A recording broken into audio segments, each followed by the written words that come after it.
Baik teman-teman, jadi dari studi yang saya lakukan, yang saya baca di buku Judith Kornberg Greenberg ini, Love in World Religions, dia mengatakan bahwa kesehatan spiritual itu sungguh berdampak pada kesehatan mental dan juga bahkan kesehatan bumi. Ya.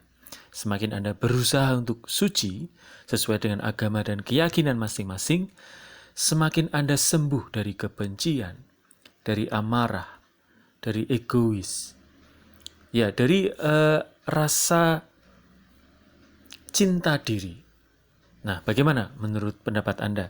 Apakah Anda punya studi yang mendukung atau menentang statement ini? Silahkan. Bismillahirrahmanirrahim. Assalamualaikum warahmatullahi wabarakatuh. Diri dan membuat kesembuhannya. Salah satu dari 99 nama Allah atau Asmaul Husna adalah Al-Safi, Maha Penyembuh.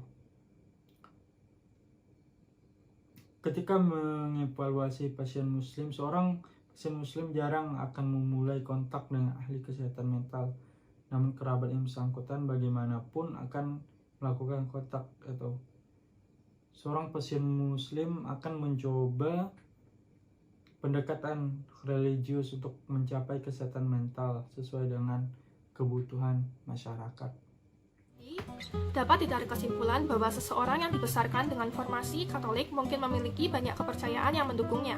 Dengan memperhatikan keyakinan dan pesan, individu paling kesulitan saat mereka bekerja menuju kesembuhan mereka sendiri, di mana di sana harus ada keyakinan dan pesan lain yang menjadi sumber penghiburan luar biasa bagi mereka. Semakin banyak penelitian yang menunjukkan bahwa ada bukti yang dimiliki bahwa agama mampu memberikan efek positif pada kesehatan mental. Namun, hubungan ini hanya akan diketahui dalam konteks pengobatan karena terapis menjadi lebih nyaman dengan mengeksplorasi materi agama juga. Sebenarnya yang lebih penting adalah sikap rasa hormat dan rasa ingin tahu untuk semua yang telah membentuk kehidupan individu. Nah, sekian video dari saya. Apabila ada kesalahan kalimat atau kata, mohon dimaafkan. Dan saya pamit undur diri. Terima kasih. Masalah terkait erat. Bahasan antara terapi, pendidikan, spiritualitas, dan keadilan lingkungan mencair dalam revisi Klein Bell atas panggilan kita bersama. Sementara Protestan liberal tidak menyangkal realitas kesehatan mental atau berpendapat bahwa kesehatan fisik, mental dikelilingi dan ditelan oleh kesehatan spiritual yang didefinisikan sebagai ketaatan pada ajaran Alkitabiah tentang penciptaan keadilan dan perdamaian. Contoh nyatanya yang sudah kita ketahui bahwa pendidikan sekolah Katolik itu sangat ditegaskan dan sangat penting untuk anak-anak hingga orang dewasa. Seperti kisah nyata yang terjadi di gereja Katolik di Amerika Serikat telah menjadi gereja imigran. Artinya apa? Artinya ketika setiap gelombang baru datang dan menetap di lingkungan dengan orang lain dari tanah air mereka mendirikan sekolah paroki karena biaya sekolah yang minimum, sehingga para orang tua dan pendeta-pendeta berusaha semaksimal mungkin untuk mengirim anak-anak mereka ke sekolah Katolik. Seperti yang sudah kita lihat ini, seseorang yang dibesarkan dengan formasi Katolik mungkin memiliki banyak kepercayaan yang mendukungnya. Meskipun dapat diperhatikan keyakinan dan pesan telah menyebabkan individu paling kesulitan saat mereka bekerja menuju penyembuhan mereka sendiri. Ada keyakinan dan pesan lain yang merupakan sumber penghiburan luar biasa bagi orang-orang. Demikian ringkasan singkat dari saya mengenai artikel Religion and Mental Health from the Catholic Perspective yang dibuat oleh Nancy Claire. Sekian dari saya dan terima kasih. Ya, terima kasih teman-teman atas sharingnya. Kita kembali ke mata kuliah kita, religiositas, dari dua kata, religi, artinya agama-agama, dan unisitas, ya, atau kebersatuan, kesatuan.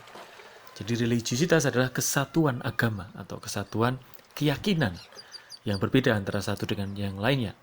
Religi sendiri dari asal kata religare, mengikat kembali. Nah, untuk kuliah kita hari ini yang bertemakan kasih dan pengampunan, ada tujuan pembelajaran yang perlu mahasiswa ketahui. Silahkan dibaca di sini, ya. Jadi, Anda diminta untuk memahami dan menghayati makna kasih dan pengampunan itu sesuai dengan agama Anda masing-masing, keyakinan Anda masing-masing, Nah, yang kedua, mahasiswa mampu memahami dan menghayati makna kasih dan pengampunan secara universal. Baik teman-teman, kita sekarang akan lebih khusus untuk menelaah makna kata pengampunan atau forgive dalam bahasa Inggris. Dalam tradisi Kristiani, kata apimi dari bahasa Yunani ini ya, muncul 140 kali dalam Perjanjian Baru ya. Jadi apimi ini adalah kalau bahasa Indonesianya memaafkan ya, atau mengampuni. Namun demikian ternyata di tradisi Kristiani ini mau mengatakan tidak mudah untuk mengampuni. Apabila kita tidak mengampuni orang, misalnya sampai 70 kali 7 kali ya di Matius, maka kita mungkin tidak akan diampuni oleh Tuhan. Demikian juga ada di doa Bapa kami, ampunilah kami seperti kami pun mengampuni yang bersalah kepada kami. Kalau kita tidak memaafkan orang lain, bisa jadi Tuhan Allah tidak akan memaafkan kita. Dan kita tahu tradisi memaafkan itu esensial dalam tradisi Kristiani atau dalam kata apimi. Dalam tradisi Buddha muncul kata ksama atau kama ya dalam bahasa Pali, ksama itu dalam bahasa Sanskerta. Kemudian ada turunannya metta ya dalam bahasa Sanskerta juga. Mau dijelaskan bahwa pengampunan itu syarat akan harmoni dengan dunia. Ya, jadi memaafkan itu membuat manusia itu mempunyai karma yang baik. Nah, kalau manusia sudah maafkan, dia akan memeluk dan dipeluk oleh harmoni di dalam dunia. Ya, kita bisa pahami kalau orang tidak memaafkan kan dia terjebak dalam kebencian. Dia terjebak dalam rasa amarah yang tidak berkesudahan. Jadi memaafkannya adalah salah satu cara supaya orang mempunyai karma yang baik dan melepas dari karma buruk seperti kebencian, terjebak dalam amarah dan seterusnya. Untuk tradisi Hindu hampir sama dengan tradisi Buddha, tapi saya menambahkan satu kata, advesha.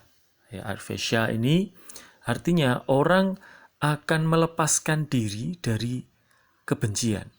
Nah, apabila orang sudah advesa atau mengampuni dalam arti secara mendalam, dia lepas dari kebencian, lalu akibat selanjutnya apa?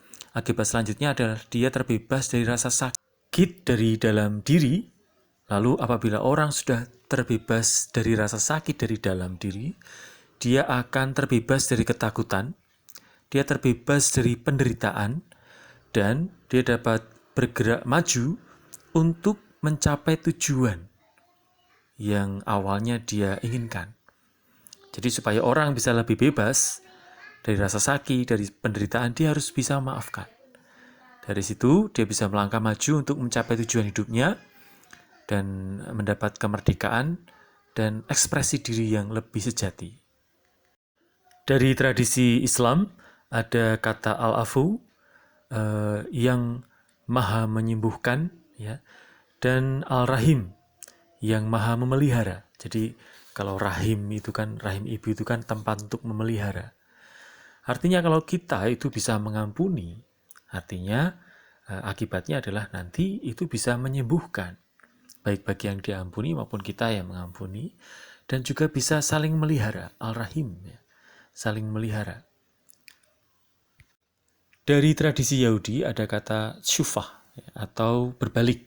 Ini bisa diartikan bertobat. Jadi kata syufah ini kan bermula dari kisah manusia yang mungkin tidak bersalah gitu ya. Manusia itu pasti cepat atau lambat akan bersalah kepada yang lain. Contoh yang diambil di sini dari pembunuhan Abel oleh saudaranya Kain.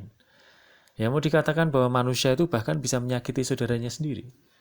Suatu saat ya, mungkin menyakiti hatinya atau menyakiti tanpa sengaja, tapi manusia itu selalu memiliki kemampuan untuk menyakiti yang lain. Oleh karena itu perlu berbalik ya, untuk meminta maaf.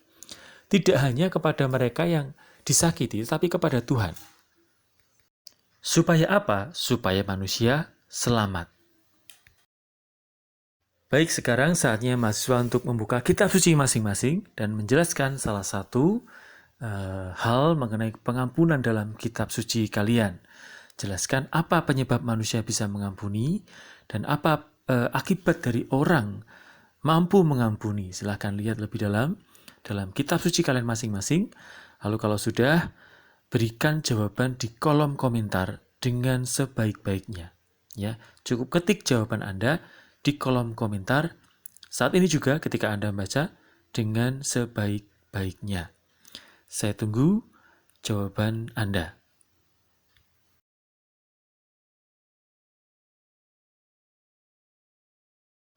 Silakan mahasiswa memperhatikan 3 hal penting ini dalam kolom komentar, supaya komentar Anda bisa saya nilai dengan baik dan masuk dalam penilaian untuk UAS nanti.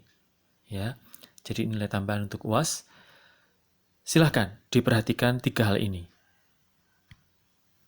Apa ada pertanyaan? Kalau tidak, langsung saja. Baik, saya tunggu. Good luck.